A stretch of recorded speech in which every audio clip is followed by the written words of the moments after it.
Muling nagkasama sa entablado kagabi Disyembre 22 si Mr. Pure Energy Gary V at ang P-Pop Kings sa SB19 bilang bahagi ng ikalawang gabi ng kanyang Pure Energy One More Time concert na ginanap sa Smart Araneta Coliseum on the Big Dome. Special guests kasi ang mahalima para sa naturang okasyon ng 60 anyos na lasalista at tumatak sa mga awiting tulad ng Shout for Joy, Natutulog Ba ang Diyos, Hataw Na at Take Me Out of the Dark. Para sa collaboration ng dalawa ay nagkasama ang luma at bago dahil ng mga renditions ng Babalik Ka Rin na isang anthem ng mga OFWs na kinanta mismo ni Gary at ang worldwide hit ng P-Pop Kings na Gento.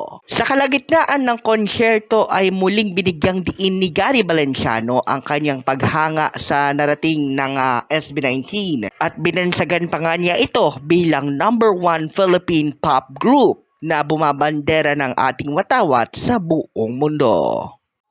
Ngayong araw ng Lunes mga kamabuhay, sa pagsuyod ng ating news team sa iba't ibang social media platforms ay marami sa mga 18 ang nakakahinga ng maluwag at may halo ring tuwa dahil inakala ng marami na mauunsyami ang pangalawang gabi ng Mr. Pure Energy One More Time na Araneta concert ni Gary V. Dahil noong Sabado ay kinailangan pa siyang isugod sa ospital at igsian ng unang gabi ng nasabing okasyon nang makaranas na siya ng ilang serye ng dehydration. Ngunit marami ang nagpasalamat sa Diyos dahil nang naging pag-recover ni Gary upang siya ay makapagtanghal. Bagaman may mga instances na kailangan niyang mag-check ng insulin at ngumata ng ice chips sa gitna ng concert, ay walang bakas ng anumang iniindang type 1 diabetes sa naging energy ng atmosphere.